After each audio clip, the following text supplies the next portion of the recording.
The Golden Boot Pod is proud to announce that merchandise is now available. We have everything from t-shirts and hoodies, to hats and beanies, to drinkware, to wearables and blankets. You can find it all under the merchandise tab at thegoldenboot.podbean.com or go directly to thegoldenboot.com. As always, thank you for supporting the Golden Boot Pod.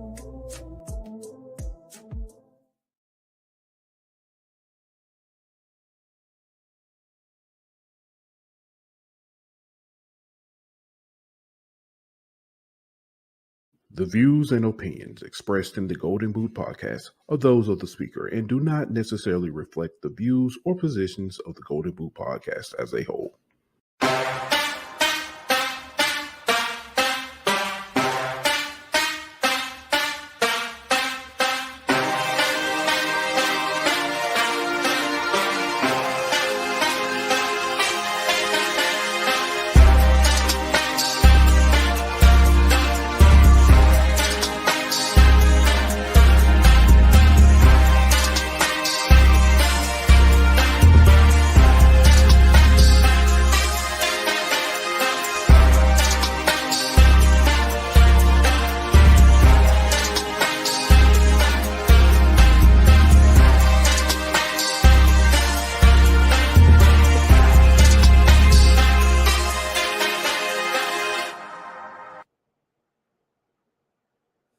Yo, welcome back to another edition of the Golden Boot Pod. It's your boy Pooh Bear. I got my man Ant Petty Murphy in the building. We got Daniel D. Williams in the building. And first off, you could be anywhere in the world, but you're here with us. We appreciate that. We got Dolphins Bengals live on Amazon Prime. It's another Tua versus Joe Burrow battle. 7-0 first quarter. But first off, how everybody doing this evening? Good, bro. How y'all doing? I'm good, man. Doing well. Doing well. Hey, before we start, since you mentioned Tua versus Joe Burrow, it's 2019 LSU Bama. Is that the most star-studded college game ever? It's you know what? I actually was thinking about that because it's that versus 2011, I think. Yeah, but 2019 had more people drafted. I know. They had like 12 more guys drafted. Yeah, I know that might use. I think every starter on that team ended up on a roster, and it's only one person not currently on a roster. Are you talking about like just between LSU and Alabama?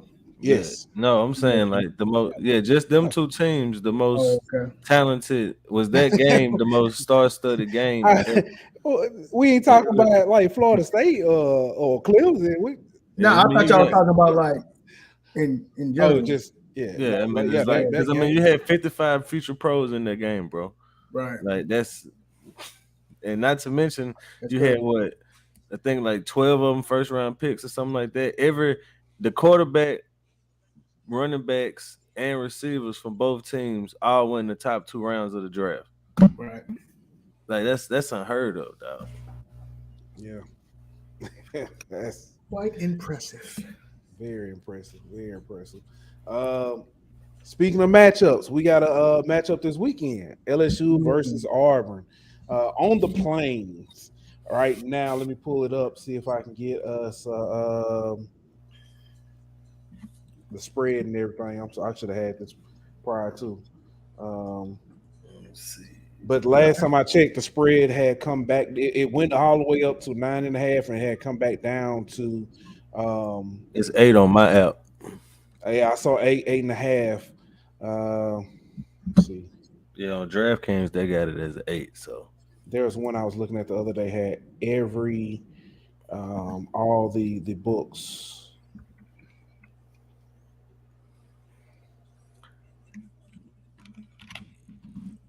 I think this is it. Nope, that is not it.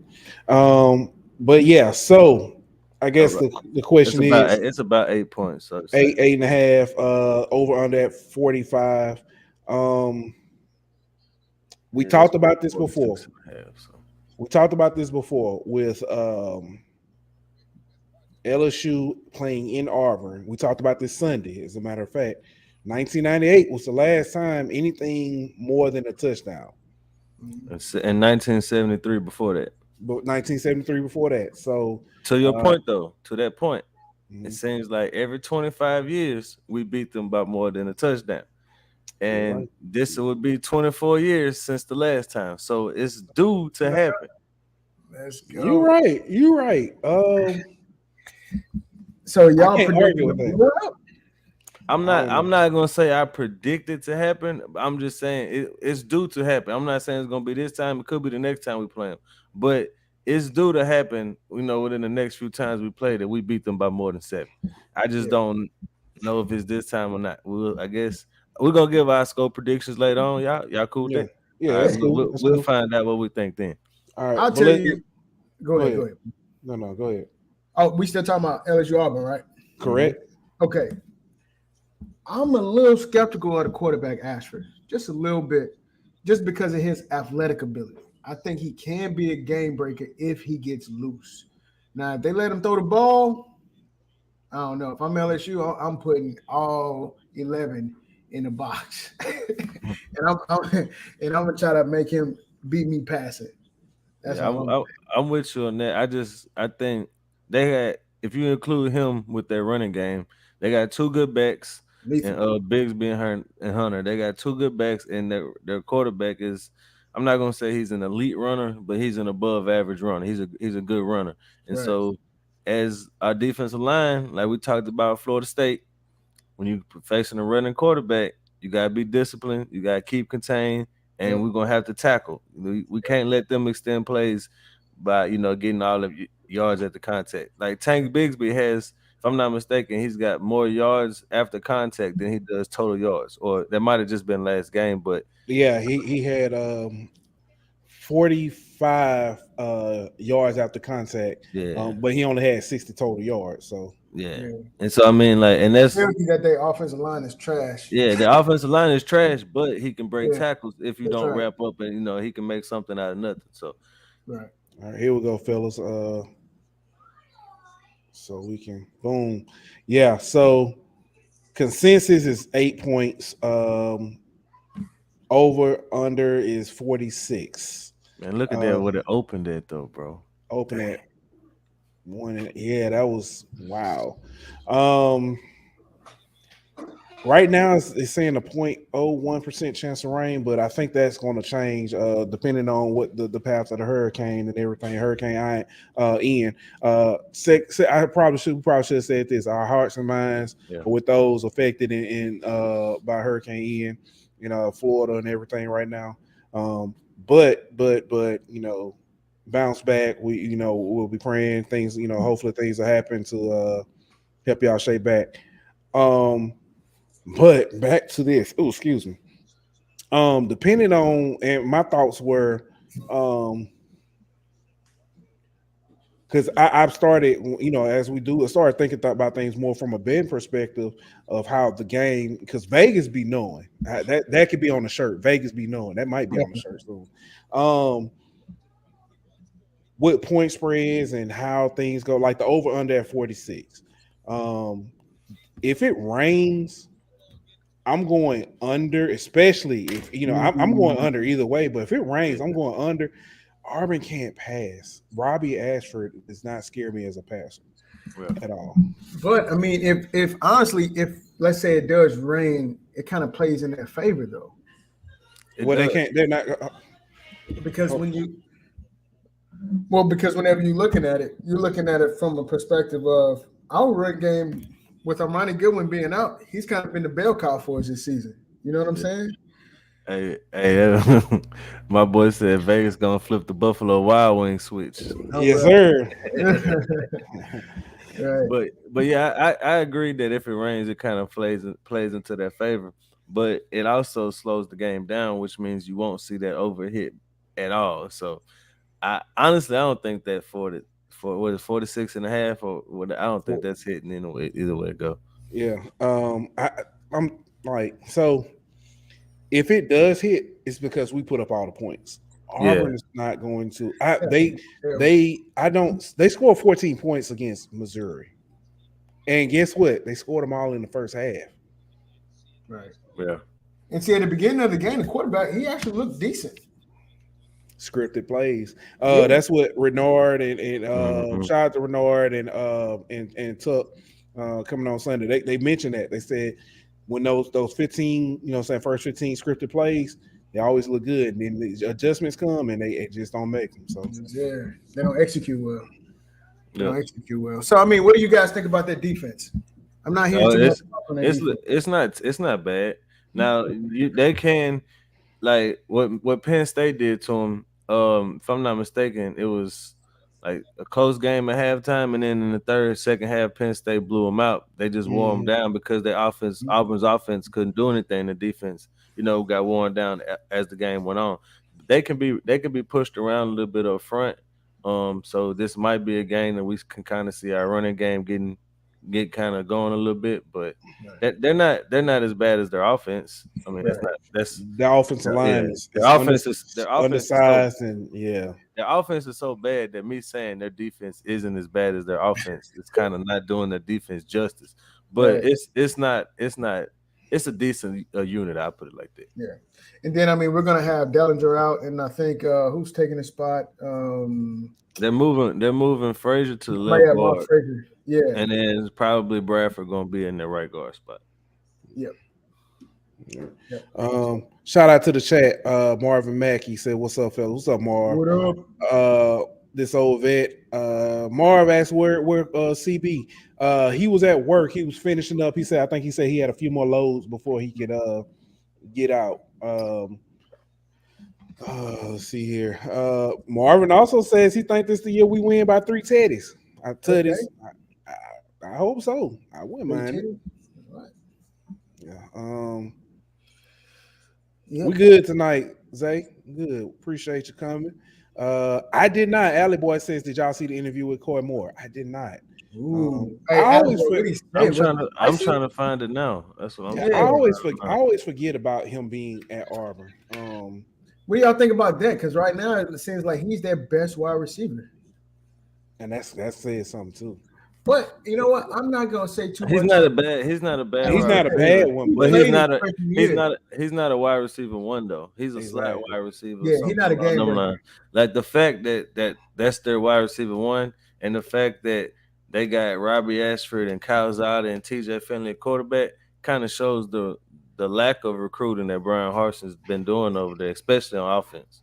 Right, and we know that for sure. Finley's gonna be out this game too, right? He's gonna be out for a while. Yeah, they had no. I don't think they officially did. I don't know if they officially announced it, but I know he's not playing. Yeah, it's Robert Ashford, and they got a freshman behind him because Kyle Zada's out for the year also.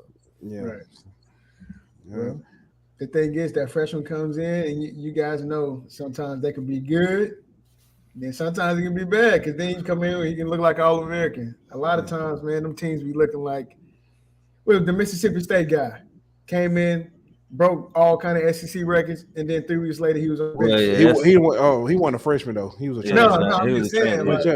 What Coy Moore said, Alley Boy, or this old vet? One of y'all give us a little cliff notes or something of what he said, because I can't find it. Nothing. All I see is his coach saying they need to get him more involved.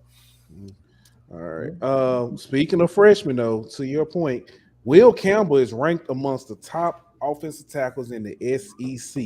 I don't think it'll be long before our boy, our guy, Big 50, Emory Jones, is joining him. Yeah, I agree.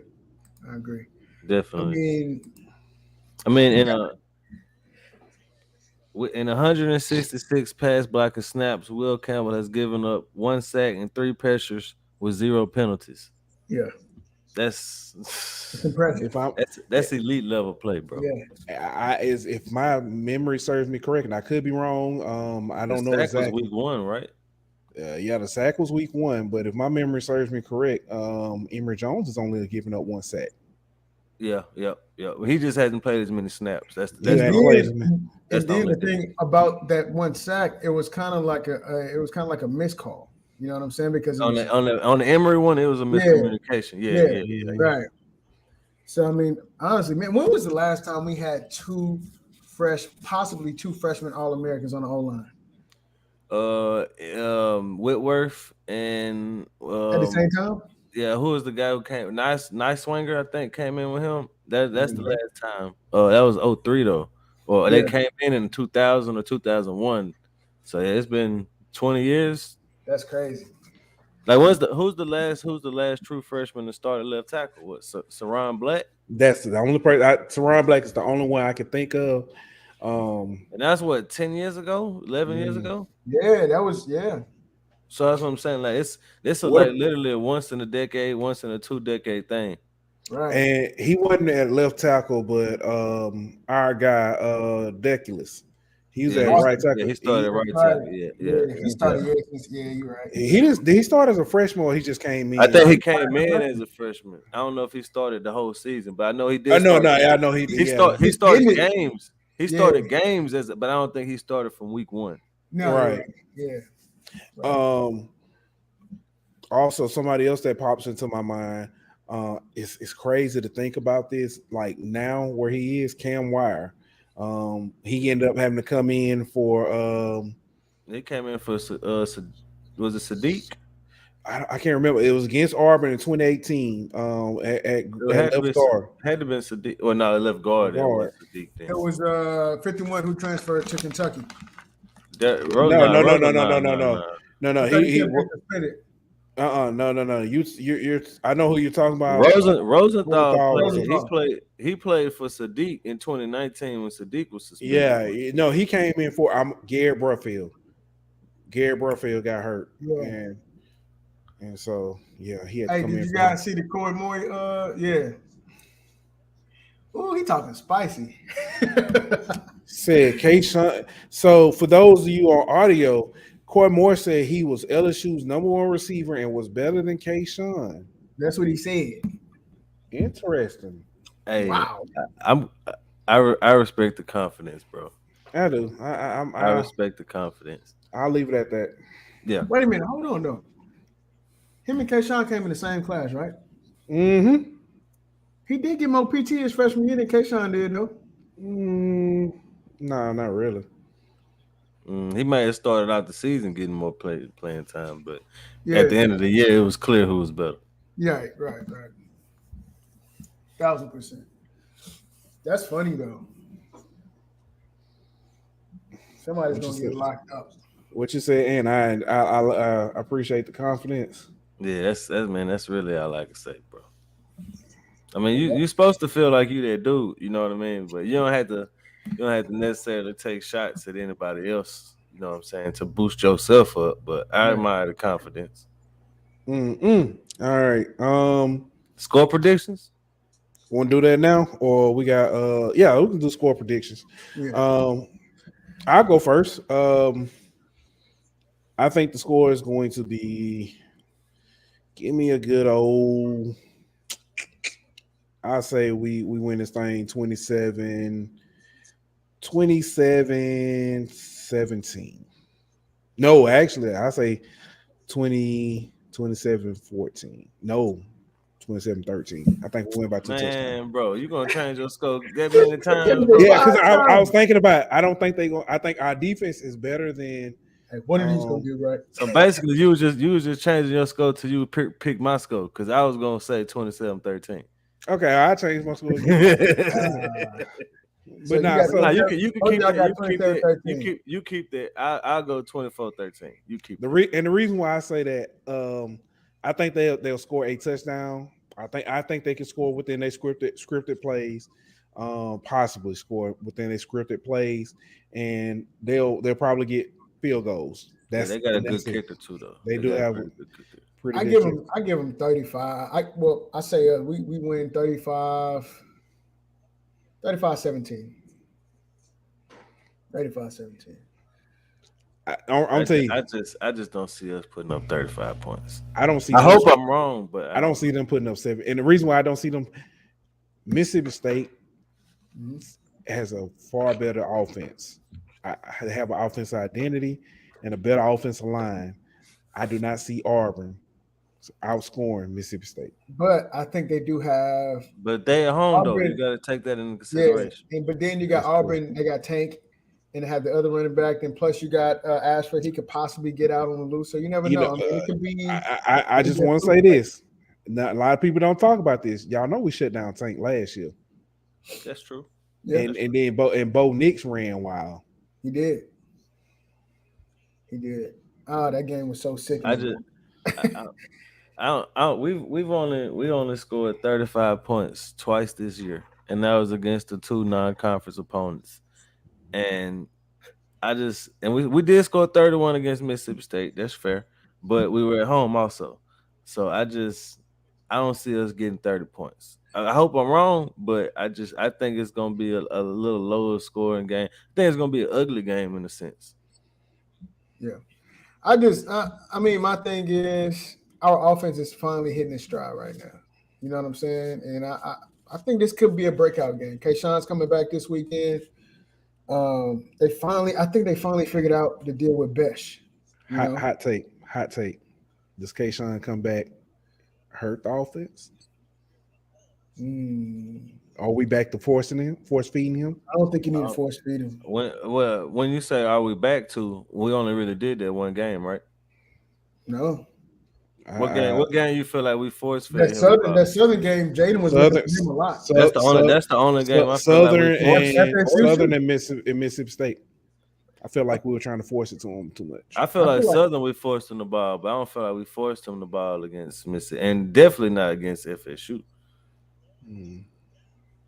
Bro, I feel like only that Southern game was really the only game. Tua is sorry. Tua is terrible. But I don't know. I'm not gonna say it's gonna hurt the offense. If is anything, is it a pick? Boy, you late. I know, man. Listen. Listen. Y'all know how. Well, never mind. Yeah. We know how you get about people spoiling the game. Look how far he got him beat. Look how that is terrible. That's a bad throw. That's terrible. Yeah, but who getting beat like that? Tyreek Hill say that Mahomes was better. I mean, Tua was better than Mahomes. Yeah, he said no. He was more accurate. He was the most accurate quarterback he's played with. Yeah, that's crazy. Mm-hmm. And look, Tua put everything in that throw too, boy. That's terrible. Mm-hmm. Oh, didn't Tyreek Hill say he was gonna he said something about Eli Apple? Yeah. All right. Hey, let's get back to this real quick. Right. Mid-season recruiting. We hadn't heard. I mean, it's been a lot of rumor mill stuff. A lot of behind the scenes. We hadn't heard a lot of, hey, we're going after our offensive tackle out of St. James, or we going after. You hadn't heard that. Yeah, it's refreshing to know that they are doing work, because we do know they are still reaching out to players. There's still a lot of players showing up on campus for unofficial visits and official visits. We may not see another. I hadn't heard that. We may not see another mid-season or in-season commit, which I'm good with. Just simply because you're focused on the season and what's going on. Well, how much of that is you got a pretty stacked class already? That too. And you really like some of the guys who you're still after, like Nicholas Harbor. He hadn't even came on his official visit yet. You know what I mean? So some of these other guys, it might be later on in the season before they visit, so they're not going to commit until they visit. So I don't think it's strictly just focusing on the season. I think it's a timeline on some of these recruits, when they're visiting, and some of them might want to wait till the All-American game to announce their commitment or whatever the case may be. But they're definitely still working though. If I'm not mistaken, DJ Chester is one of those guys who's going to be a All-Star game commit type guys. I'm not saying I'm not showing my hand and saying he's committing to LSU. That's not what I'm saying. But he's a person who we thought was going to commit earlier in the off season, but he pushed it back to the All-Star game. So that might be one to keep an eye out for. So yeah. Which getting another offensive lineman recruit in the recruit. Hey, that's gonna be y'all gonna get Brad Davis some love. I'm just saying. Brad Davis doing work. Do you guys think we get the quarterback? Is it DJ Lenoir? Is that his name? That's 2024. 24. But Lagway and the Sayan kid, they're both 2024. Nice, man. I do think we will need to look at the portal, depending on what Jaden does this offseason. I think he stays. You think he goes? What does he have to prove at this point? He's doing well. He's not. He may not be excelling, but how can he really build his stock anymore? Yeah, what Yeah. like Yeah, he can. How? Tell me how. Okay. You okay.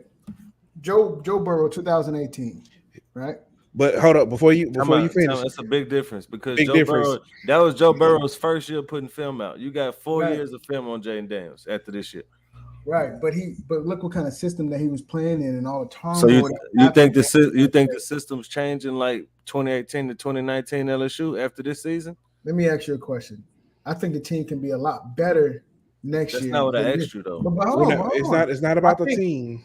You're right. It's not about the team. But let's say he gets to a national championship. I'm not saying LSU can win a national championship, but does that not help him if he's more comfortable with his receivers? The offensive line plays a lot better. He's going to look better. Hey, Okay, I just want to. okay, that's fair. Hold on. I want to make this quick point. Right now, or last year, Bryce Young made it to the national championship last year, right? Yes. On many boards, Will Levis out of Kentucky is the number one quarterback. Well, Bryce can't come out this year. Yes, he can. Oh, this is third year. Can this year. Yeah. Will Levis is the what you call it. So, and he's right after him, though, right? No, CJ Stroud is. I mean, it's still a long season too, though. You know what I'm saying? But like, I honestly believe that. I get what you're saying. I'm not saying. Listen, I would love for Jaden to come back. I don't see a lot of upside for him to come back. I see a lot of upside for LSU and us if he comes back, but there's not much for him to do because if the season keeps going the way it is, he's proven he can do it at Arizona State with and without weapons. And his numbers may not have been quite that well, but then he's going to the SEC and he's done it. Yeah, but what has he done yet, though? A scout's gonna look at it and say, all right, as a freshman at Arizona State with weapons, he threw 17 touchdowns, 3 interceptions. And then they're gonna look at his numbers this year at LSU, although they're not Joe Burrow 50 touchdowns or whatever the case may be. If he throws for 30 touchdowns or 25, 28 touchdowns and 5 interceptions, plus his rushing numbers, that's the scout. It gives the scouts an idea of what he is as a player. Like if he comes back next year, you're looking at it from, oh, what if we win a national championship? What if he comes back and gets hurt? Okay, let me ask you a question. The season, let's say the season ends today. Does Jaden? It doesn't though. It doesn't end today. I'm asking a question. The hypothetical question means nothing because it doesn't end today. Okay, you're right. But you're saying that he's going to get drafted. I never said that. I never said he was going to get drafted. Okay, so you're saying he should come back next year? No, I'm not. I never said that. I'm saying based off the end of the year, I think he gets drafted. As of right now, the season isn't over right now. He hasn't shown that he could play against high-quality SEC opponents yet. That's exactly what I'm saying. So if you let me finish, once the season is over, I think that he is going to get drafted. Yes. Okay. All right. That's fair. I thought you were saying that he's shown enough. No, but the season's not over. Yeah, and once the season's over, he'll have a full year of SEC film showing what he could do against high caliber SEC opponents, and that'll be enough to get him drafted. Okay. All right. I got it. You okay. All right. So let's look at some of the people who's been drafted as quarterbacks, bro. Like Ian Book got drafted. Okay. Who's better, Jaden Daniels or Ian Book? Just off skill set. Honestly, I don't watch Ian Book play too much. So that's not. You ain't got to think long. You ain't got to think long. I haven't watched him play in college. Yeah, my point is Jaden he's shown his skill set enough to where he can get drafted. Is he better than what's the quarterback we have? Danny Allen. Do you think he's better than Danny Allen? Yes. Okay. Yeah, and Danny Allen's in the NFL though. I know. Okay. Danny Allen was drafted too, right? What, 6-7 round? Something like that? If I'm not, was he drafted? I don't think he was drafted. I think he was a undrafted free agent. Ooh, Joe Burrow, what are you doing? Yeah. Man. That was nasty. He was drafted 7th round, 219. I think he'll by, be. I think, but see, this is another by thing you gotta Patriots. look at. Like Jaden Daniels, we're looking at it strictly from like a passing standpoint, and he haven't shown his number. Like he's an elite runner, like one of the greatest scrambling quarterbacks we've seen in a long time, bro. Wait, come on, man. Is he? He's not. No. I'm sorry, you say Jane Daniels is not the what? He's not. I said he's an elite runner. He's one of the best scrambling quarterbacks we've seen in a long time. And he says he's not. No, period. What? Yes, he is. He is a elite runner, dual threat. Yes, Lamar Jackson, Cam Newton. You're saying he's on the level of running as Cam Newton and Lamar Jackson? Yes. Are you saying he's not? No. Look at his bro. He's literally top 10. He's literally top 10 in the SEC in both passing and running right now. I'm not saying he's not good. I'm not putting him on Lamar Jackson and Cam Newton level of running the ball. I don't think it's close. Based off what? He ran for 700 yards last year. You know that, right? That's great. Can he do it in this league?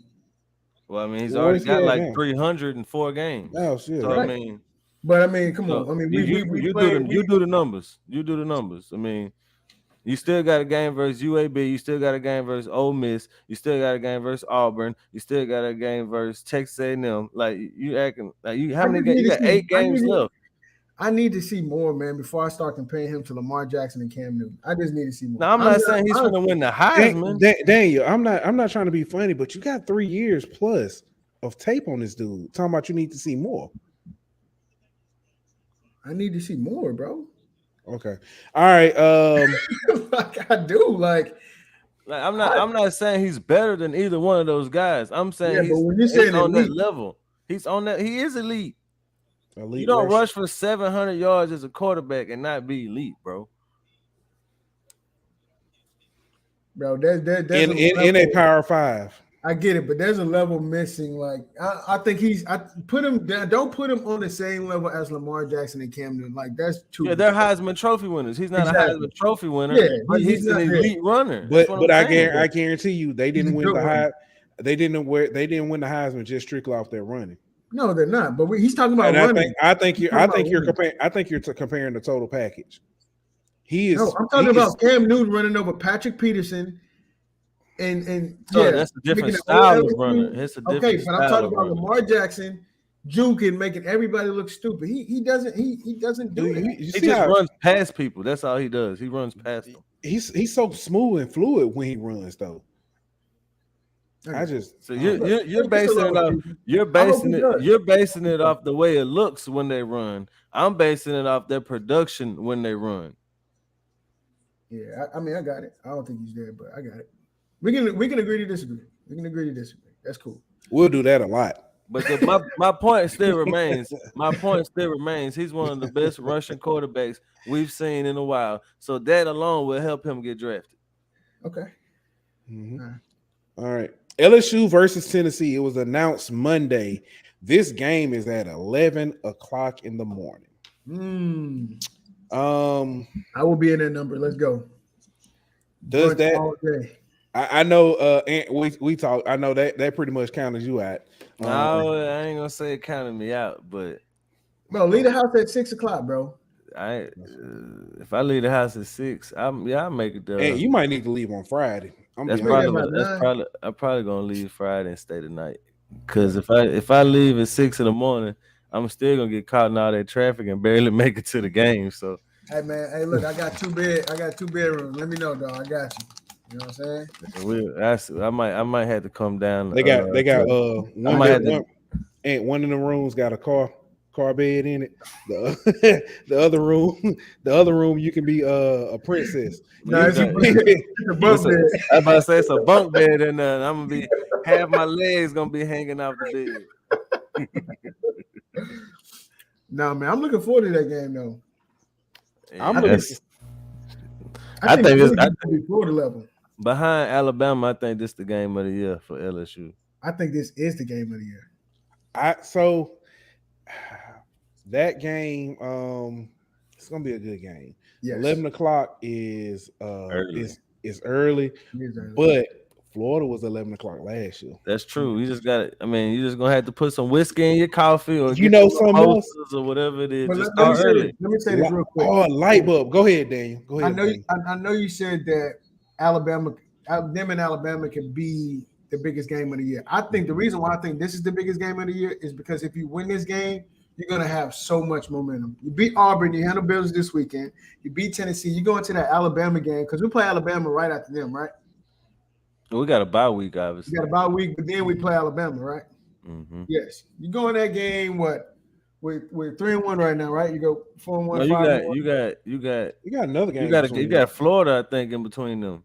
No, Yeah. I think you play. I think this year we play Florida after.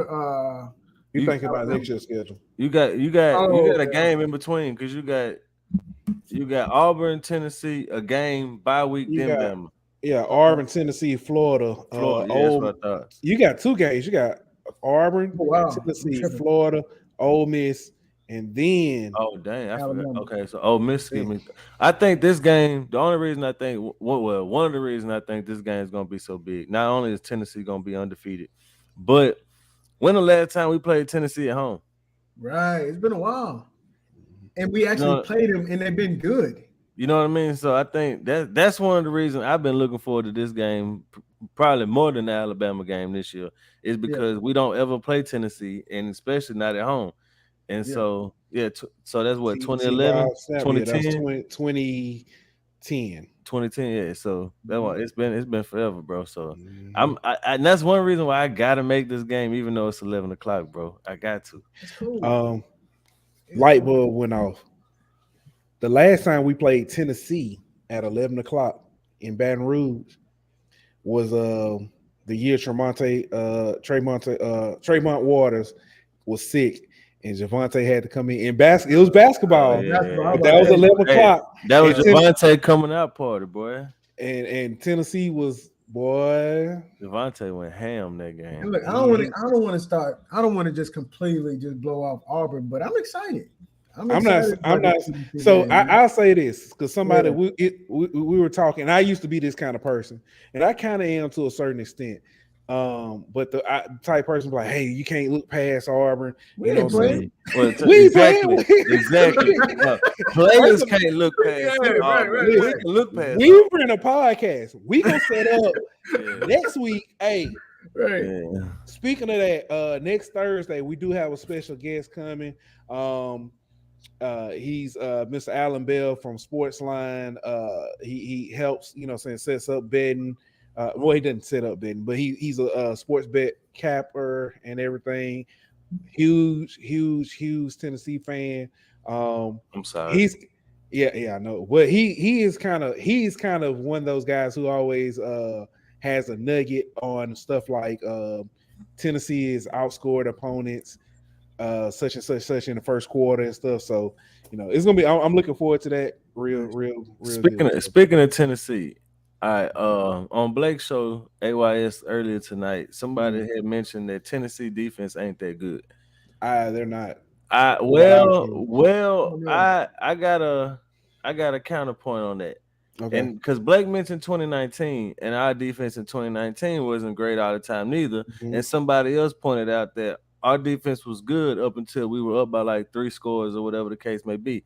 I feel like that's how Tennessee defense is for a lot of the part. Like Florida, they were beating Florida pretty handily. And then once they got up, Florida started going. The first half against Florida they struggled. But look at the second half. Yeah, second half. Yeah. So that's what I'm saying. That defense, same thing They with made Pitt. adjustments. Yeah, Same thing with like Pitt. they defense makes adjustments and can lock down, but then once they up 21 or 17, whatever the case, they kind of take their foot off their throats a little bit. So I think that's part of why their defense don't look great all the time is because they know they got such a high-powered offense on the other side that even if they do give up a touchdown and make it a 10-point game, they just finna go down and score again because their offense so good. We got you, Nick. Nick Thomas. That boy had to put it in twice, huh? Weird stuff happened when we play Auburn. Weird stuff happened. We know. We definitely. And our producer says, and the goal tempo or up tempo. Yeah, Hurts as well. Tennessee's tempo. I'll say this. This is how I feel about Tennessee's defense. They're not terrible. I'm not saying they're terrible. They're not that. I don't think they're that good, but they're very serviceable. They fit. Yeah. You know, they can, because in this day of age, all you got to get is like 2 stops in your offense. Because as good as their offense is. Yeah, get 2 stops and you're good. So, and I know their pass defense is like the worst in the SEC, but if you beating everybody by 20 points, they ain't finna run the ball on you. You know what I mean? They trying to keep up with you scoring, so they throwing the ball more. So I think those numbers kind of misleading. I think a little bit. I do believe that our defense matches well with Tennessee. I do. I can see that. Well with them. So here's something else to say, and we'll cover more about Tennessee next week. But Tennessee's wide receiver 1 hadn't even played. He's been out with injury. Talking about Tillman. Yeah. So. But they still had 3 receivers go for 100. Yeah. So, I mean, Josh Heupel, don't. But to Daniel's point though, they got 3 receivers that went for 100. We got multiple DBs that can cover. So I think we match up better with them this year than if we would have played them the last 2 years. For sure. Yeah, you're right. Oh, I like that. What's up, Nurse? What's up, Rob? Yeah. So, Rob says, I think the last time was there in the fog or rain. It was the rain. It was like around that was 2017 because I just moved up here around like right before Thanksgiving or right after Thanksgiving or something like that. So I remember that it was torrential downpour. Torrential, that's a big word. That means I ain't gonna say it. Yeah. All right. Saints are going to London. Hey, Mike. No, that's Australia, ain't it? How many touchdowns they losing by? I think Ben always has them. And I bring it up. Favorite, ain't it? No, they're a 3-point underdog. Saints underdog. Yeah, Vikings they are 2.5. They're a 2.5-point underdog. The Vikings, they look really good week 1 again. Ironically, against the Packers. Same thing with the Saints last year. They look really good week 1. Then they ran into what is probably the most complete team in Philadelphia right now. They ran into them. Philadelphia more complete than Buffalo? Yes. Ooh, really? Yes, right now, Buffalo is hurt. Buffalo is beat up on defense. DBs are out. That's true. And I think Philly got a better run game too. So that's why. And Jalen balling this year. You know, I gave him a lot of slack this offseason. That kid is killing. Well, you know, this is the first time he had the same offensive coordinator in back-to-back seasons since high school. I mean, that's crazy. That's wow. He's balling, bro. Yeah, Jalen is very underappreciated. I told Alabama fans y'all don't appreciate him enough, and then when he went to Oklahoma, then all of a sudden it was built by Alabama. Shut up. Right. Andy Dalton. Put him in. He's supposed to be starting. Good. Jameis did not practice or did not participate yesterday. Oh my God! Did y'all see that list? The injury list? Yeah. It's been like that for like the past 2 or 3 weeks. Yeah, but it was like Saint. Then it said Minnesota Vikings. Coach Moffitt over there. Boy, stop. Now you got to look at. You got guys like Mike Thomas ain't practiced yesterday or today. Neither did Jameis. Then you had Jarvis and Kamara on there. They nicked up, but they probably gonna play. You had older guys like Cam Jordan on there. You know, rest. You had some rest days and stuff like that too. But yeah, Philadelphia, Minnesota, they pretty healthy though. Dalvin Cook, the only kind of questionable one they got with that shoulder injury. But Jets, I don't know, man. Jets for the last 2 weeks, my man been missing. Matchups, man. Darius Slay, speaking of Philadelphia defense, I think Darius Slay had 2 picks whenever he was guarding Jets. So I mean, part of it is Kirk Cousins too. You know, he still has Kirk Cousins as quarterback. So do we call him Kirk Cousins or do we call him White Dak Prescott? I mean, at this point, Well, Dak only played week 1 though. Yeah, but you know that was the whole joke with. Yeah, right. That's why Amari Cooper got shipped off for a checker coupon and a 3-piece. But see, like Nicholas comment. That's the question. That's where I was going with it. Y'all think if Andy Dalton plays well, given how Winston has performed, does Andy get to start from here on out? I don't know. I think you got to look. Like I was talking to some people about that today. You gotta look at the context on this. Like the only game Jameis had everybody healthy was week 1. Week 2, Kamara didn't play. Week 3, Andrews Pete starting left guard didn't play. And then in week 3, he lost every receiver at one point except for 2. So plus, not to mention you played 3 division opponents who know you and kind of they know you better than anybody else. So you gotta take that into context, and you also gotta take into context that Pete Carmichael now has 3 weeks of kind of figuring out what to do with this offense and what's working and what's not working. So I think Andy Dalton is not working. I'm sorry. And Andy Dalton is coming into a situation that's not the same as what Jameis was coming into. So I think you got to give Jameis time to get healthy and then give him that same benefits that Andy Dalton is going to have. I mean, the only benefit Andy Dalton is what? Pete Carmichael has. This is his 4th week. That's it. Yeah, no, he's gonna have a healthier team because he's gonna have pretty much everybody play. Jameis only had that week 1. Week 2, Kamara was out with his rib injury. Last week, Mike Thomas may be out too this game. Yeah, that's true. But so yeah, after this game he'll have a full, but Jameis only had that for 1 game, and that was the game we won. So right. I mean, I think you got to take that into context also. Right. And honestly, I don't think Mike Thomas plays just because of the travel. You know what I'm saying? I don't think, because I mean that makes you have a short week of practice. And they left. They already over in London. They've been in London since Sunday. Right. Monday. But I just think with all those different circumstances, I don't think he plays, man. With the time change, the travel, I don't see it.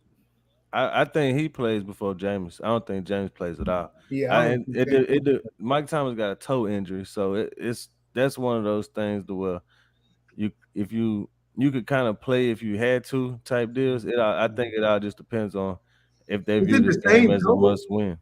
Is it the same toe? He had an ankle injury prior. Yeah, it's opposite foot too. Okay. God dang, that boy got some bad feet.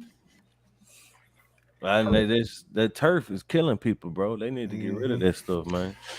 Yeah. I guess we kind of let's get to this biggest surprise through the first 3 games. Pete Werner. You talking strictly for the Saints, right? Yeah. I'm gonna go with Pete Werner. He our leading tackler. He one of the leading tacklers in the NFL, and he looked like one of our. I mean, DeMario, my guy, but Pete looked like our best linebacker right now. Yeah. I would say biggest surprise to me, coming into this season, I thought Jameis was going to play a lot better. Now I know a lot of that is due to his injury, but the offense just looks so bad, man. Part of that's on Pete. I mean, so that's you know what?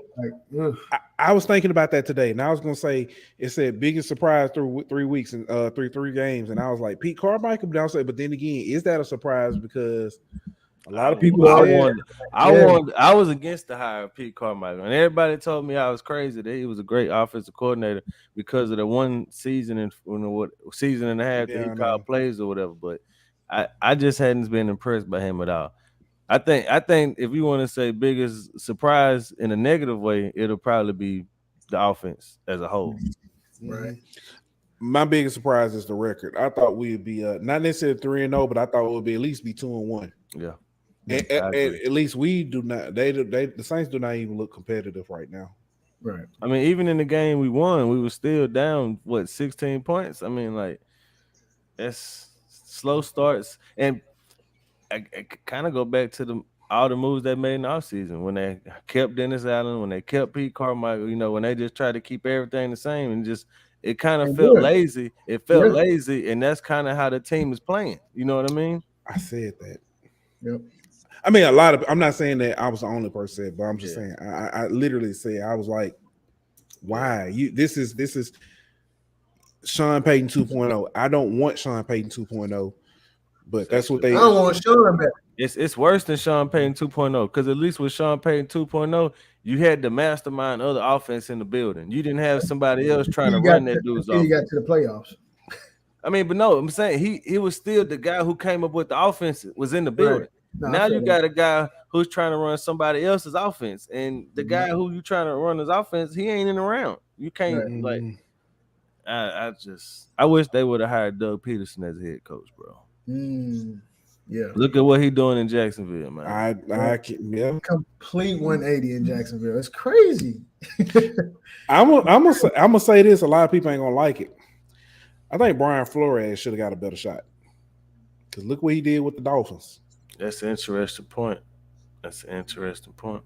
Yeah. But could you hire him with that lawsuit going on though? Like if the lawsuit came out and proved something negative against Flores, would you want him as your head coach? When that came out, I guess we had Payton during the Bounty Gate. I'm just saying. but we already had him as a coach before I get the what investigation you're saying. I started. get you. Yeah. I don't know. Yeah, I don't think that they're making that move. Yeah, you know, like you hire him as a coach, and then 3 months after you hire him, and come out that he did something stupid. What you on the hook? You know what I mean? It's like Deshaun Watson all over again. You know. Let's not bring him up. Yeah, is he playing? He ain't playing, huh? Not yet. Yeah, he is suspended, sir. Okay. I got you. I haven't paid much attention, honestly. He comes back against the Texans. You know, coincidentally, he comes back against the Texans.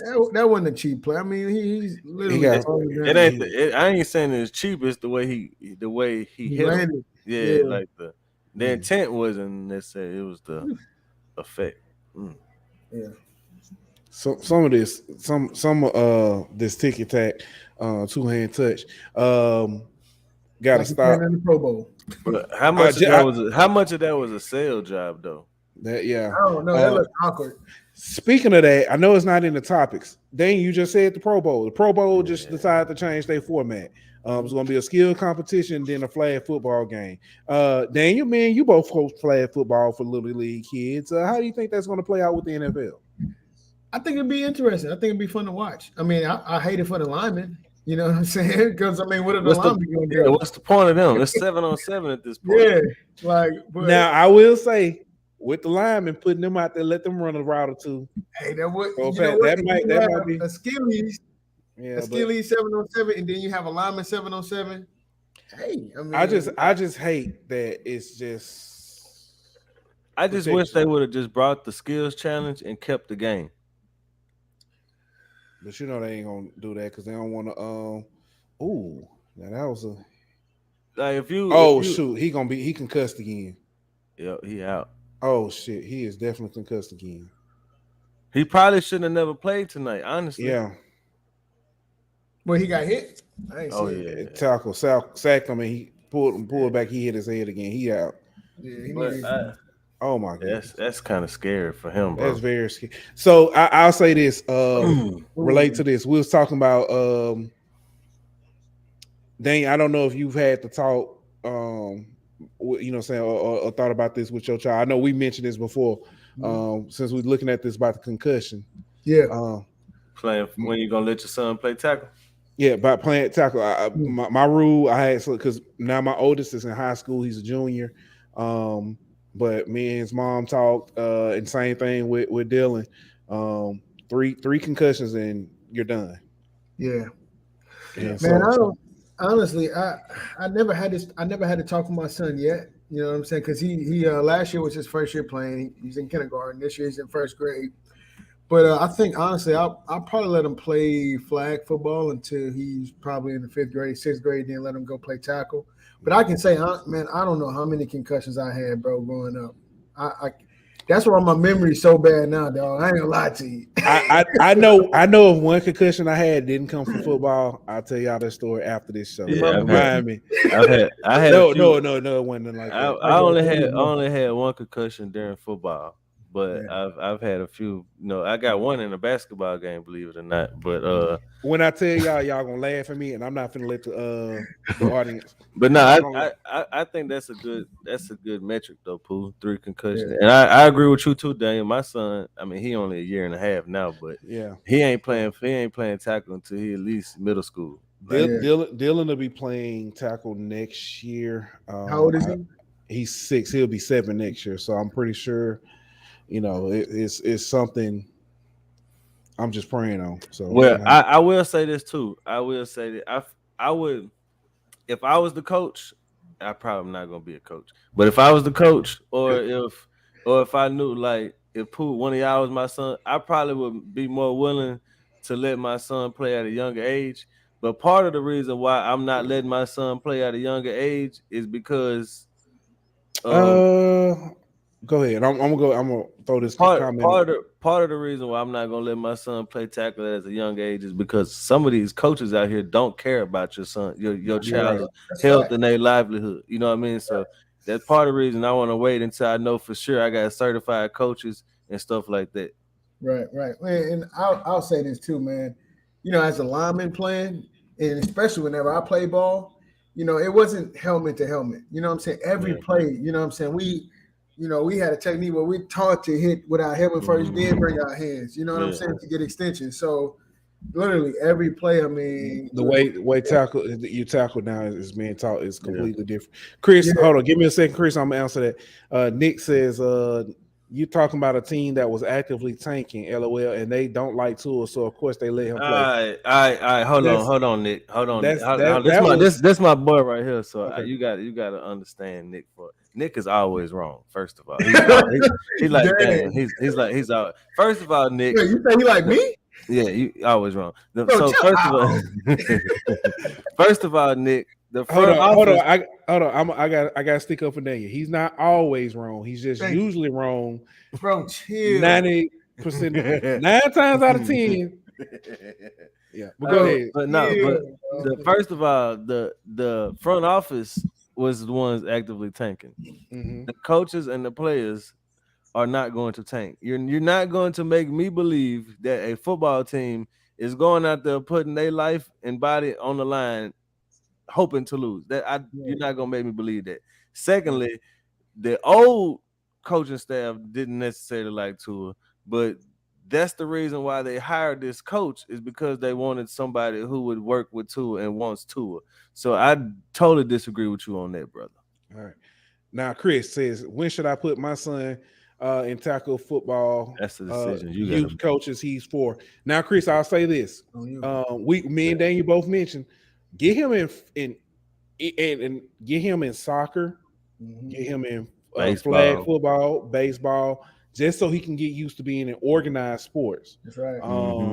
Flag football would help him learn the skills, learn the rules of the game a little bit. Not all the rules, because there are some differences, of course, but it will help him learn the game, and then he can do that and get his footwork and stuff down, and then once you and you and Mrs. Honeybun decide, it can be a good time for him. But that is some Mrs. Honeybun. Yeah, that's honestly, Chris. Honestly, that's a decision for you and your his mom to make.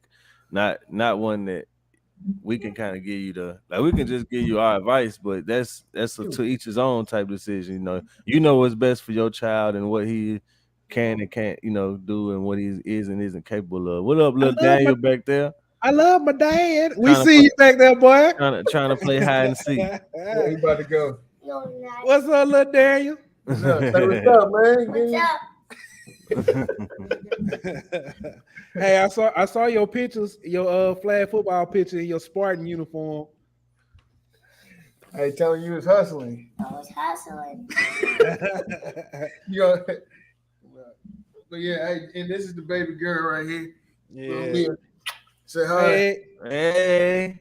Like, who don't like us? She don't like us. Yeah, Mia is very bougie. I wonder who she get that from. Yeah, we know. We know it's you. But hey,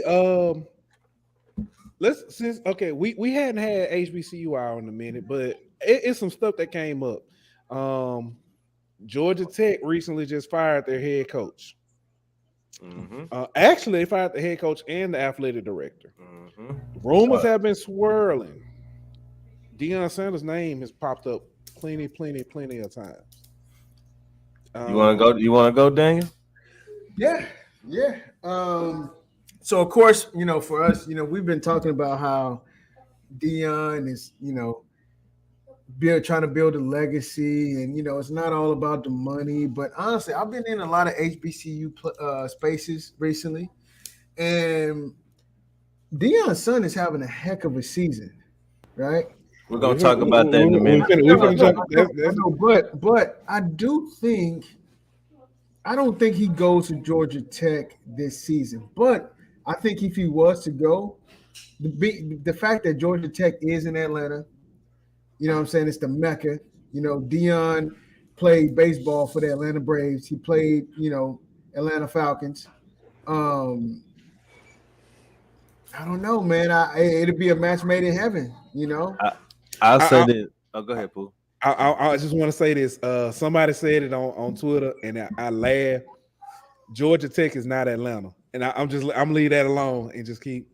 It's not Atlanta, but it's in Atlanta. So yeah, I'm with. Yeah, it's definitely not Atlanta. It's not. Just like Tulane ain't New Orleans, but it's in New Orleans. But let me ask you a question. So, if Deion becomes the head football coach of Georgia Tech is Atlanta. It could. It's still not gonna change that much. No, Georgia Tech. Most of their students aren't from that area, bro. Most of them are commuters and stuff. I'm gonna say this: Nashville and Vanderbilt, two different things. Yeah. It's a lot. I'm saying it's some talent in Tennessee, but a lot of talent can't go to Vanderbilt. There's some talent in Atlanta. A lot of talent can't go to Georgia Tech. So that brings me to my point. All right. So first of all, he ain't going to Georgia Tech unless he gets full control. First and foremost, they're gonna have to let him do his thing his way, no ifs, ands, or buts. And part of that is gonna be lightening up on some of the academic standards for some of the athletic guys. We've seen other schools do it in the past, so I'm not gonna say it can't be done. The question is, does Georgia Tech want to do it? Daniel, you mentioned them being in Atlanta. Valid point. You can get kids to come to Atlanta if you can get kids to go to Jackson State. So then you're in the state of Georgia. You got a fertile recruiting ground. You're right there by Florida. You're gonna be able to get talent in there. Plus, you're in a conference and a division that is very winnable outside of one or two teams every year. If they expand the playoffs to 12 teams and you're in the ACC, you could easily be a at-large bid or the ACC champion every year if you continue the success in the recruiting that you have at Jackson State. I think if he is gonna leave Jackson State at any point, this is one of the best opportunities for him. Strictly for that. There's no expectations. If you make a bowl game, they're gonna give you an extension and a raise. You know what I mean? Like there's no expectations there. People are talking about Auburn, but if you go to Auburn, look, they already want this dude gone. You know what I mean? Like I feel like Auburn is too big of a dumpster fire with their boosters and the power struggle. He won't get full control at Auburn at all. Exactly. And there's too much of a power struggle there. Arizona State wouldn't be a bad one either, but he's more of a Southeast. Herm Edwards is getting sabotaged. I wouldn't want to go. Well, that's partly because of Herm Edwards and some of the things that he was doing there, but we'll get in that later. But I just feel like Georgia Tech is a great situation for him if he does decide to leave. Look, I think with Georgia Tech, Deion, he's going. There's so many corporate companies and headquarters that's in Atlanta. You know what I'm saying? So I think whenever it comes to being able to compete with NIL, Georgia, from my understanding, they're ranked 10 nationally in education. You know what I'm saying? So I think you can get a lot of good players. That sounds good. Yeah, I just think it'd be a perfect match, man. I think he'd be able to bring the family in. They'd have to touchdown. They have to lighten some of the academic restrictions. They'd have to. It's no. Man, It'd be pause your just like for a second. God my, dang, man. my bad. It'd be just Hey, you didn't speed yours up, bro. yeah. Oh man. It'd You be 2 just minutes behind. it'd be just like Notre Dame to a certain extent. You know what I mean? And that's Yeah. another thing. If Marcus Freeman can get kids, if No, why? it's not like Notre Dame because Notre Dame Why? is in the middle of No, but nowhere. what I'm saying, I'm talking about the academic restrictions, bro. Yeah, With the academic restrictions, if Marcus Freeman can get kids who qualify to come to Notre Dame, then Dion can find kids that qualify yeah, to come to Georgia Tech. That's where I was going with it. That was another. Never mind. bro. Georgia Tech would, man. Dion would. Oh man, that's a match made in heaven. I'm call my whoever they hire as the AD. The first call is gonna be to Deion Sanders. I agree. But you know who I could see getting that job? Who? Bill O'Brien. Ugh. Now I will say this. He was a grad assistant there. Was the OC there. He coached there before, and I mean he ain't a bad college coach. He's a terrible NFL GM, but he's not a bad football coach. He wasn't a bad football coach in the NFL. He was good, bad. Tony. He I think became Auburn bad goes whenever. out. You You think Auburn goes after him? I don't Yep. think so. I think so. Don't. He's not an Auburn guy. I think Auburn goes after Rhett Lashley. I can see them. He came from Alabama. I can see They don't want they want an Auburn guy. They don't want an Alabama guy. They want a guy who's gonna win. No, and they're not getting tired of getting beat. You missed the last show, so that's why you not really. They want an Auburn guy first. They basically want somebody they can control. Exactly. Who can win. They ain't controlling Bill O'Brien. Rhett Lashley coached at Auburn before. He's an Auburn guy, and now he's the head coach at SMU, if I'm not mistaken. Yeah. So they're gonna go after somebody like that. Yeah. I was gonna say, if Dion is so inclined to go to Atlanta and it's a smaller school, Georgia State would not be a bad look. He's not going to no. He's not going. No, that's not happening. That's not a step down. Not a step down. But it's he's like not. Even. It's not. No, it's not. It's a step you're going from an FCS to an FBS. Okay, but he's not going Group of 5. He's not going Group. That's what I'm saying. I mean, all Jackson State right now, when it comes to attendance, when it comes to what he's doing, why go there? Let me ask you a question. Take everything you just said about what he can do in Atlanta and put it at Georgia State. Yeah, but he's not playing. He's not making the playoff at Georgia State. I get that. That's what I'm saying. I get that. If I was saying, hell, he ain't gonna make it at Georgia Tech. I mean, possibly he got a better chance of making it at Georgia Tech than Georgia State. He does. I'm just saying. Boy, stop it. Hey, he's not. That's probably true, bro. You know how much talent they got on Jackson State team? I'll put it like this. That game and what we're talking about. Okay, Chris, so Jackson State got like 13 D1 straight guys, right? Can they beat got like, Georgia State. Let's say they got 20 D1 transfers, right? Georgia State still has 4 times as many D1 players as they have. We're talking about from big schools. Big schools like what? I don't know their roster. I think it'll be a game. I put it like this. I think the game will be competitive, but Georgia State will outlast them. Just like the game last year. Because of the depth. Just like the game last year. My bad. I thought he said Georgia Tech. My bad. They say Georgia State. Okay, Okay. That's my fault. I thought he was saying Georgia Tech. That's why I'm like, ain't no way they not beating Georgia Tech. Hold on. Just like the game last year, Jackson State played ULM. The game was competitive. Jackson State probably should have won.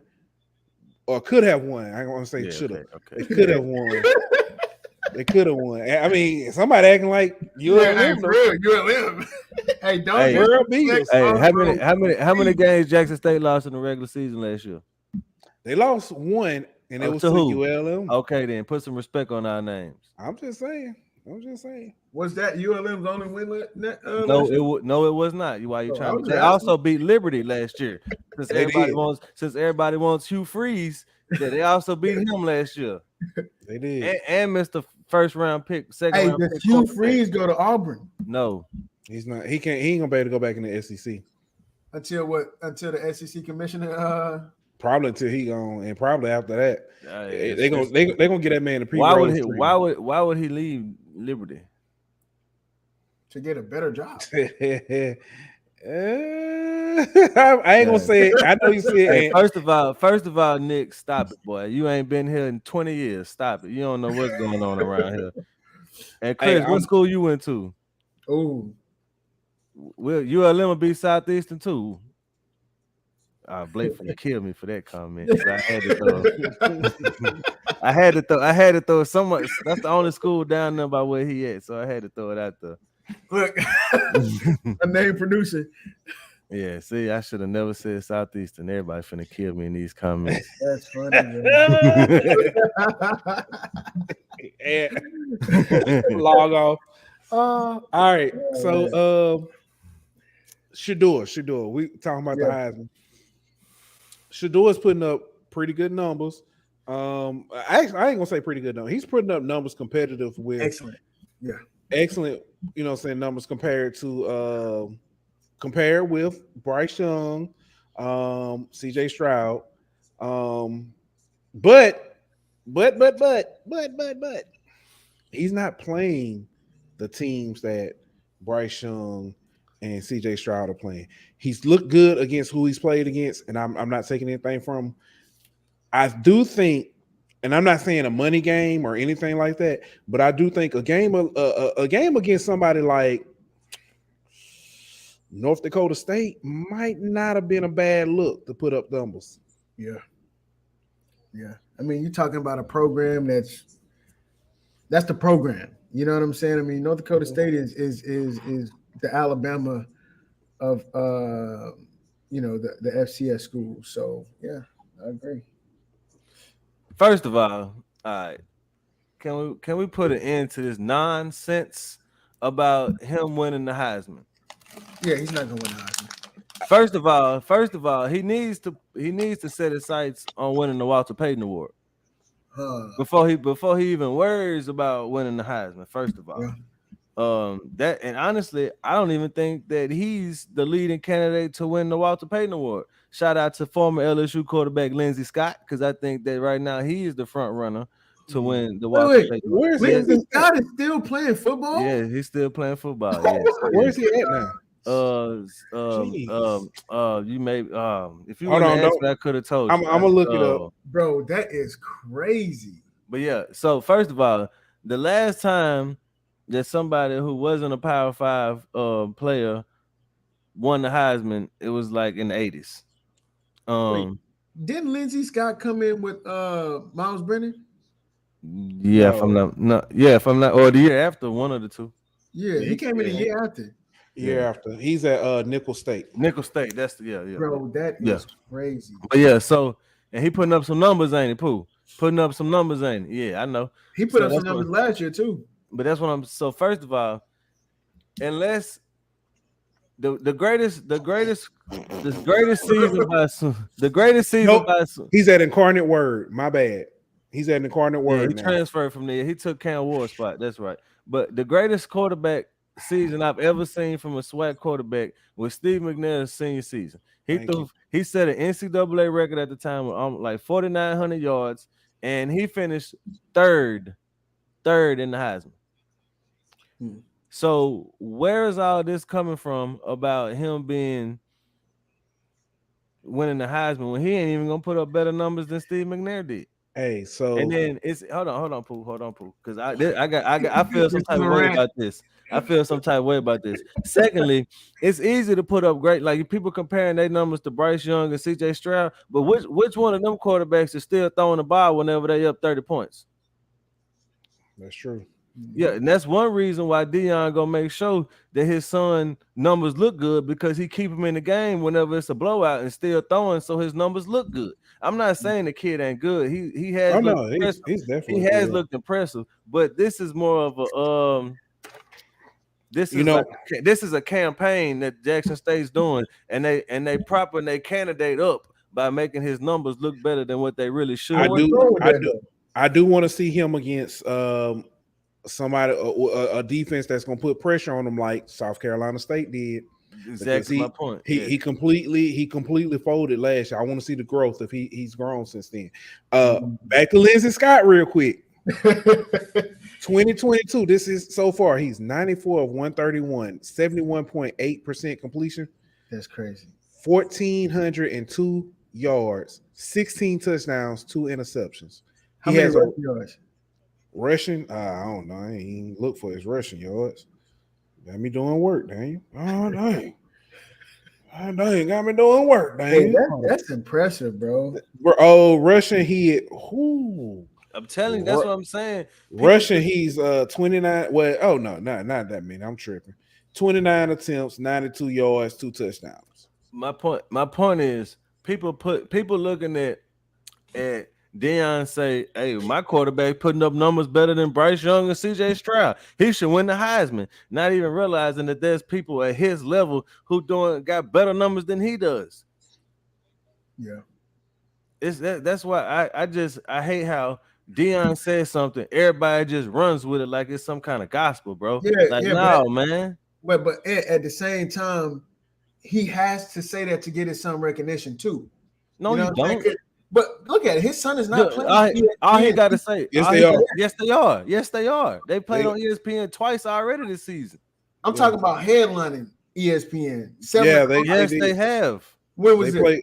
When they played week zero. Week zero was. I'm talking about like weekly. Week zero. Week one. When they played no, I'm sorry. That was week one. Week when one. They played FAMU. It was the only game on at the time. They literally played the game right before LSU. Literally, the only game on was them. I get it, but my thing is, his son is not in the spotlight every week.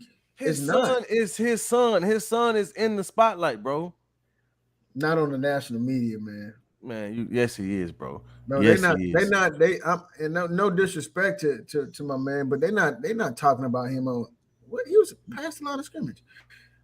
They're not. Why are they not talking about him? Because he's playing a FCS schedule, putting up numbers that aren't even the best at the FCS level. Is that possibly why they're not talking about him? And Deion has to say something. No, he doesn't. I get you. Okay, to your point, he's trying to make his quarterback look better. Cool, but why are you saying Heisman? Why are you saying Heisman? Why aren't you saying he should win the Walter Payton Award? When the Walter Payton Award is named after the player who went to Jackson State. Yeah, no, I get it. But saying the Walter, I get it. And the Walter Payton Award, it ain't a bad award. Like, no, dude from Southeastern won it, Trey Lance won it, Jimmy Garoppolo won it. You know what I mean? Like, there's people that we know who've won that award. Right? Why you gotta try to? He gonna win the Heisman? That's not it. And then what's gonna happen is, if his son isn't in the Heisman running at the end of the season, he gonna make it seem like, oh, they hating on Jackson State, or you know what I'm saying, there's something against my son, or something like that. It's crazy, bro. Yeah, but at the same time, does that not give excellent coverage to Jackson State? Is it? And get more eyes on Jackson State? If let's say Shedeur keeps having an excellent season, right? And at the end of the season, he's not invited. He shouldn't be invited. I'm just saying, if he's not, that gives Deion's gonna be Deion. He's gonna bring cameras, and that's just giving another scope, giving another eye to Jackson State, which is putting him in a good light. I mean, that's not bad. Okay. So if your quarterback doesn't make New York for the Heisman finalist, and he shouldn't make New York as a Heisman finalist, and you go out there complaining about it, how is that a good look? Because Deion, I'm saying if he stays on the same track as what he's doing, I don't care what track, unless he breaks Steve McNair's passing records, every last one of them, he shouldn't even be invited to New York. Wow. So let me ask you. So the records, okay. Well, why should he be? No, I get it. He's not playing the same competition. I get it. But my thing Steve McNair played 5 FBS teams that year, and a couple of them was ranked teams. And he did it against that competition. Deion ain't even playing the FBS school. Yeah, but I mean, I'm not gonna sit up here and say Deion giving publicity to Jackson State is a bad thing. It's not. It's the way he's going about it, bro. All you had to do is say my quarterback is having a great season. He's putting up numbers like C.J. Stroud. You ain't had to name him, but like those quarterbacks at these other universities. He's basically misleading. He's very much misleading, bro. And the way he's doing it. Yeah, and it's basically making it seem like is it gonna get headlines though? It's making this. It's not all about headlines, bro. I guess to Deion it is, but it's a terrible look, bro. And it come off as looking at you like you begging for your son to be included in the Heisman race whenever he shouldn't be involved in the Heisman race. I don't think that's a bad thing. All right, we got a few more topics, HBCU, but I think we can table them. We'll have to bring them up. Boy, you glad you didn't bring that one because you thought that was a rant. I really had a rant for that other topic. Yeah, Ooh, can we not? Bro, we over on time. All right. But this one, let's touch on this one because this still gonna be. This week, Kim Mulkey had a press conference for the opening of women's basketball practice. A reporter from, I think he was from Lafayette, if I'm not mistaken. Yeah, he's from Lafayette, but he's on the LSU women's basketball beat. Okay, Corey Diaz. Yeah, so he basically said he asked Kim Mulkey, I forget a question about practice, but then he also asked, "Hey, I didn't hear you say anything, or I'm sure I haven't heard you say anything about Brittany Griner. What are your thoughts?" And she replied back, "And you won't, but I'll answer the first question." It caused Twitter's in an uproar. A lot of negative recruiting going on because of it. Yeah, I've heard this talked about everywhere. Rightfully so. I've heard everywhere from Sirius XM, Sports Center, TikTok, everywhere. Hey, again, this is why you don't send somebody who doesn't look like, send your child to play for somebody who doesn't look like them. Mm-hmm. And some of the stories I've heard from LSU fans, well, I'm not going to say LSU fans. Some of the stories I've heard from people defending Kim. Kim apologists, Kim Mulkey apologists have been. She wasn't upset about Brittany Griner. She was upset about the reporter asking the question. So that's why she responded the way she did. She coached Brittany Griner. She coached Brittany Griner. Brittany Griner won her national championship, went 40-0, and helped. Now Baylor had a national championship before Brittany Griner. That's fair, but Brittany Griner helped establish Baylor as a blue blood in the women's game and as a household name. I guess this is a two-part question. Kim Mulkey, how she handled it? Terrible. And also, should coaches speak on political matters? That's all right. So I'll go. I got something about that too, but go ahead, Ant. I'll go first. Kim Mulkey handled it horribly. I understand not wanting to get political, and I feel like you could have made a statement without getting political. You could have just said something along the lines of, "Hey, it's unfortunate what Brittany's going through. She was a great player at Baylor. She's done a lot for the game of women's basketball, and I hope there's a resolution to the case soon. I'm praying for her and her family."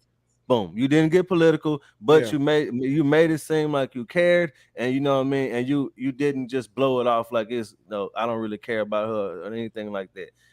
I agree that coaches shouldn't get political because it's a lose-lose situation.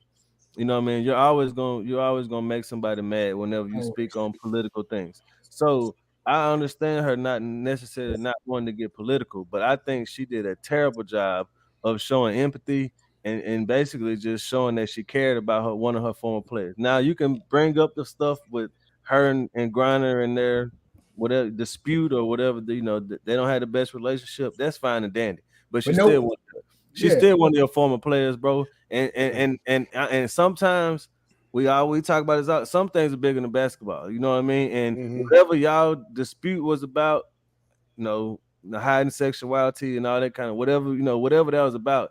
Sometimes you got to push disparities and disagreements to the side for the bigger cause. And in this case, I feel like she could have kind of put their feelings to the side and made a simple statement. Before you go, Daniel, hold on. In all fairness, Kim Mulkey did make a statement about Brittany Griner back in June or July. June 28th or something like that. June 28th. And she did say, I'm praying for, saying Brittany and her family or something like that. And I do want to now why she didn't do it this time. Well, I'm to not that sure, point, when he said, I haven't heard you make a statement on that, all she had to do was direct them to her previous statement if that was the case. You know what I mean? The way she just blew it out, and you won't, I'm like, the way she just blew it off like that made it seem as if she just was dismissing everything to do with Brittany Griner. Yeah, that's why I just mentioned that, Tyler. Yeah, that's why I say in all fairness, she did mention it then. She should have mentioned it this time. Honestly. I'm not, and trust me, I get it. Even the WNBA players came out and said that they were kind of tired of answering the questions about Brittany because it's hurtful and it's painful to keep bringing it up. I'm not saying that this isn't Kim's case. I'm not saying it is, but I do think it just would have been absurd to say, hey, I've made a statement about her. We're still continuously praying, and leave it at that. The way she answered it, and for those of you who kept saying, she was mad at the question, she said, and I won't, but I'll answer your previous question, and she answered the question. So how mad was she at him? That's what makes it seem as though But Daniel, I'm sorry, I didn't mean to cut you off. No, you good, bro. You good. Now, I mean, my thing is, she was a former player. You know what I'm saying? You're gonna have other players who are gonna look at that and gonna be like, I don't know. I mean, it's gonna rub them a certain way, especially parents too. Like, bingo. I don't care how much beef I've had with a former player of mine. Whatever, man. In the public eye, you say the PR thing. You know what I'm saying? You always go the PR route, no matter how much beef you had. You know what I'm saying? It just looks better.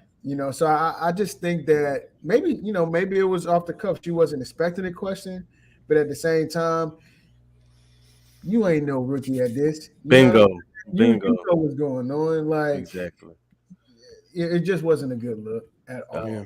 And to your point, Pooh, if she tired of the question, which is very understandable, then there's ways that she could have, said that to make it seem like just like the WNBA players said. Exactly. Hey. You know what I mean? Like, look, I've answered this question before. I really would like for y'all to stop asking me about this because I have already answered it. If you want my stance on it, go back and look at one of my previous responses. That's all she had to say. Like she like you say, Dane, she's been in this game enough. She know how to spin questions and give a PR cliche answer. And Nick asked the question. He said, do y'all think that she was trying to stay good with who she thought or thinks the LSU base is? To that point, I get what he's saying. She don't want to make LSU fans mad, but I feel like if you're speaking can't be compassionate.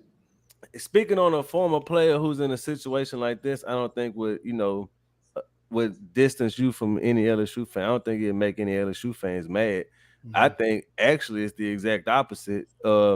Because whenever you come out like the way she did, and it allows people to never negatively recruit you in the program, that's worse for LSU fans. Now we're having to try to either defend Kim or kind of, hey, I know she messed up with this, but y'all need to still come. You know what I'm saying? Like we're having to kind of clean up her mess, so to speak, instead of just being like, hey, she was defending one of her former players. That's what she's supposed to do. Yeah. Right. All right, fellas. So I got one more. We got some more quick, comments and stuff, but we'll kind of save some. But I got one more just to wrap it up and kind of end on a good note, or a higher note. This weekend's game is at Auburn. Yeah, when there's away games and stuff, because I know you guys typically go to the games. When there's a away game and stuff, what's your at-home tailgate goes to? What's your must-haves? Alcohol. I'm just playing. You ain't playing. No, I'm not playing. But I gotta have some kind of whiskey or bourbon or something like that. I gotta have that. Crown Apple. Yeah, I gotta have something to kind of calm me down a little bit because I like to get hyped up during the games. But when it comes to food, bro, I'm more of like a finger food person though. Like I don't like a whole bunch of like ribs and you know what I'm saying. That's it, all that before the game. I like to just munch here and there, snack here and there. So I'm more of like a finger food dips and you know what I'm saying, stuff like that. I'm be honest with you, man. Like being back here, I'm having boudin. Yeah, I'm getting some smoked boudin. I'm getting some spicy boudin. I'm getting KOK wings. Free promo for y'all. If y'all want to sponsor us, let us know. But I'm also, I'm having a Crown Apple and I'm having my cigar. You know what I'm saying? I'm with you on all that. I'm good. I need something that I can walk around with on a plate and eat with one hand. You know what I'm saying? While I'm with you on that. Yeah. All right. Yeah. Y'all gonna laugh. All right, Pooh Bear gonna come over here. I need a 32-ounce ribeye. No. So here's the medium rare. So it's Blue like crab. Typically, because the first game is usually Labor Day weekend, and whatever I eat Labor Day weekend, if we win, I typically try to keep that going through the season. Really? 2019, y'all was eating ribs all year. Actually, here's the crazy thing about it. I don't know when it changed, but every week during 2019, I was going to Little Caesars. I was getting a pepperoni pizza with extra pepperoni and hot wings. Boy, I know you had to eat that within the first 10 minutes. Yeah, you let that baby sit.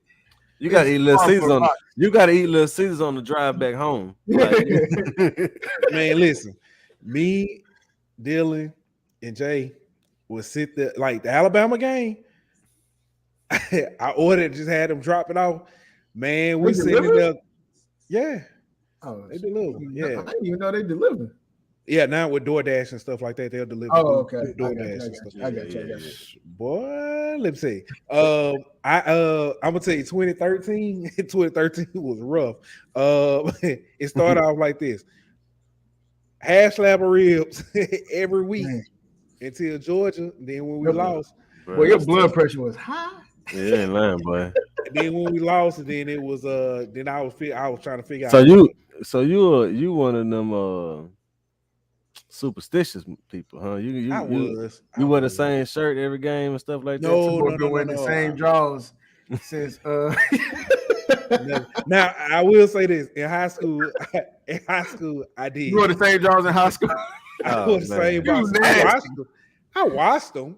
I do. I mean, we could afford a washing machine, Daniel. But I would wear the same boxes. And after the season, you wore them to church because them your holy drawers on. Right. Listen, I don't know what happened to them. They got lost. They had like dollar bills or something. They probably faded away, bro. They were gone. So what you eating this year? What's your meal this year? Hey, this year we lost week 1, so you could. I was lazy. Hey, I was lazy. I'm talking about. I've had wings one week. I've had hot dogs and hamburgers another week. I've had chicken wings. It don't even matter now. It's like realistically, I use realistically like you know what I'm saying, a hamburger, a hot dog, or some chicken wings.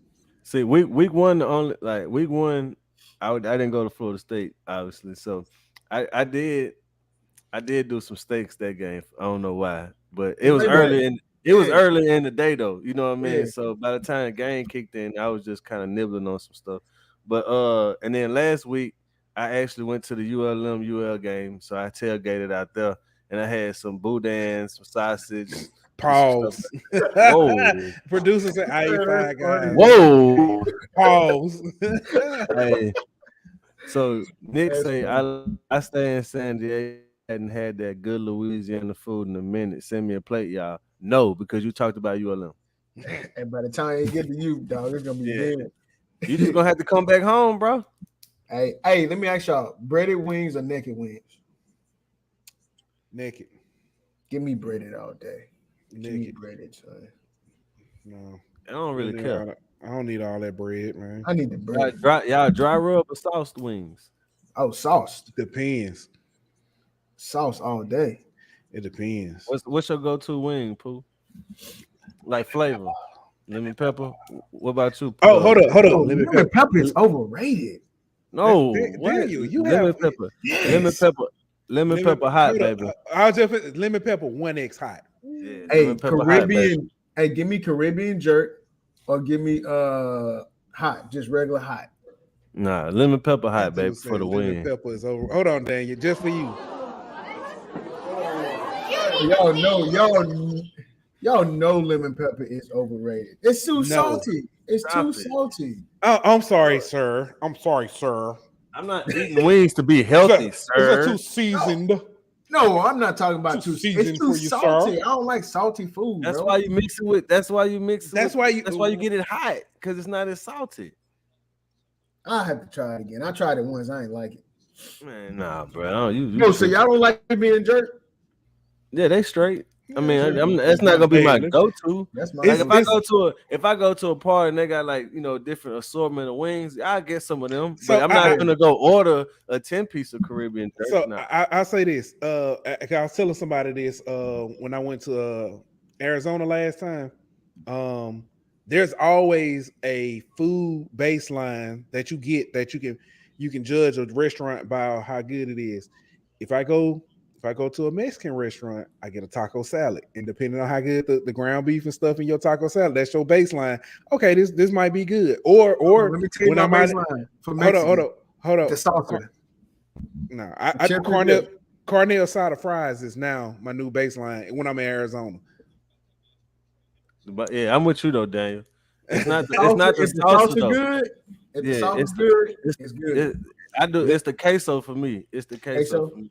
Lemon pepper wings is my baseline. If I could tell if a restaurant is actually if a wing restaurant is good. Hey, I'm telling you, Nick, that lemon pepper wet, that lemon pepper hot is. It's a game changer, bro. Never had All that. right, man. We way over. We just talking about. No, this quarterback is terrible. I just realized we had a food segment and Chris wasn't here. I was just finna say he ain't even in the comments commenting. Right. We could have brought him on for that. Pick. Right. Oh, he's out of bounds. Come on, Eli. Quarterback. Come on, Eli. Hey, don't do my boy Teddy B like that, man. Oh, that's who Teddy, that is? Teddy Two Gloves, man. Oh, he looked terrible. That's because he ain't riding his bike to the Superdome no more, man. On, hey, that boy on Friday nights, that boy calling plays at high school games. Hey, that was dope though, bro. I liked it. That is dope. I ain't gonna lie to you. I'm happy for him, man. That dude had Teddy seemed like a really good dude, man. Yeah, and after that injury he had, I'm glad to see him come back, man. It's almost on some Alex Smith stuff. I was just gonna say, people like Alex Smith and Teddy Bridgewater, they deserve so much. Yeah. Sean Livingston in the NBA, you know what I'm saying? Yeah. Guys like that. Yep. Nice. All right, fellas. We didn't went on way too long talking about nothing. Shit, I mean, we're gonna be watching the game anyway. Yeah, we'll be back. We'll be back on Sunday night. Post game, talk about how we just whooped up on Auburn. Lord, please, hey, do not jinx me on this one. Hey, because we're talking all the noise about Florida State, dog. Hey, he lived with them though. Yeah, that's true. That's true. Literally in the house. That's what I was talking about. That's what his wife an Auburn fan. You missed last show, Dane. We talked about this last show. I forgot you missed. Not just that. The head coach for the flag team is he an Auburn fan, and so man. Hey, don't he live by you too? He gonna be coming by the house after the game and everything. It's so funny. He told the kids one weekend after the game, he said, "All right, y'all, good game, and let me get a War Eagle." And the kids said, "What? Hey, don't y'all say that, Dylan? You better not say that." And Dylan says to me with a straight face, "Daddy, I like all the teams. Get out my house." You can't like everybody now. You can watch everybody, but you can't like everybody. Man. But we'll be back Sunday. Hey, speaking of, I think we'll be going to adding another show, the HBCU hour, more consistently every Wednesday. We're still working out the details and the kinks. We'll let y'all know. But until next time, like that, we out. Don't forget to like, follow, and subscribe on Twitter at Golden Boot. On Instagram at Golden Boot. On YouTube at The Golden Boot Pod. On Facebook at The Golden Boot Pod.